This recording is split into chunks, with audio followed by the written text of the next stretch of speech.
ఈరోజు మా అబ్బాయికి లంచ్ బాక్స్లోకి అలసందకాయ బీరకాయ కర్రీ చేస్తాను చూడండి. అలసందకాయ చుంచి పెట్టుకున్న, బీరకాయ పొట్టు తీసి కట్ చేస్తా, పచ్చిమిర్చి ఆనియన్స్ కట్ చేసుకుంటాను. ఈ రెండిటి కాంబినేషన్ చాలా బాగుంటుంది, మా అబ్బాయికి బాగా ఇష్టము.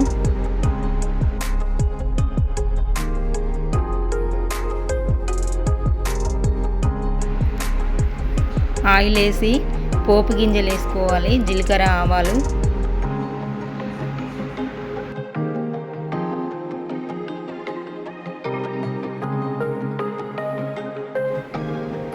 ఈలోపు రైస్ కూడా పెట్టేసిన, అయిపోయింది, బంద్ చేసిన.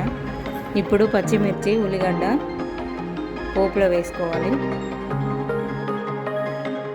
పచ్చిమిర్చి ఉల్లిగడ్డ గోలేలోపు బీరకాయ కట్ చేసుకుంటాను. మీడియం సైజ్ కట్ చేసుకోవాలి మంచిగా. ఆనియన్ పచ్చిమిర్చి గోలిన తర్వాత అల్లం వెల్లుల్లి పేస్ట్ వేసుకోవాలి. అల్లం వెల్లుల్లి పేస్ట్ వేసి వేయించుకోవాలి.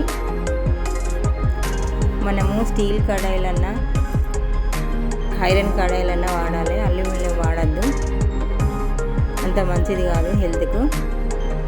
పసుపు వేసుకొని అలసందకాయ వేయాలి. ఇప్పుడు బీరకాయలు తర్వాత వేయాలి.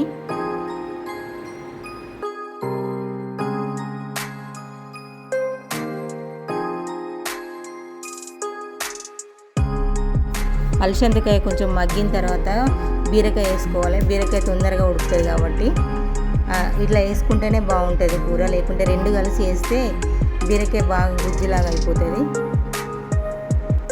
బీరకాయ వేసిన తర్వాత కొంచెం మగ్గిన తర్వాత టమాటా వేసుకోవాలి.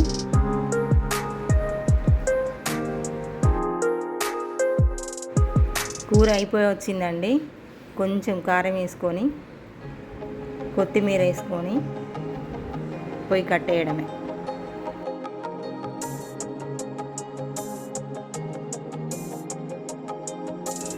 కొత్తిమీర వేసిన తర్వాత 2 నిమిషాలు మూత పెట్టి పొయ్యి బంద్ చేస్తే గుమగుమలాడే అలసంద బీరకాయ రెడీ. ఈ కర్రీ వచ్చేసి మా కొడుకు లంచ్ బాక్స్ కోసమే. ఇప్పుడు లంచ్ బాక్స్ ప్రిపేర్ చేయాలి. చూద్దాం మరి మా కొడుకు ఫ్రెండ్స్ ఏమంటారో, ఈ కర్రీకి ఏం కామెంట్స్ ఇస్తారో. ఇదేనండి ఈరోజు లంచ్ బాక్స్ ప్రిపరేషన్.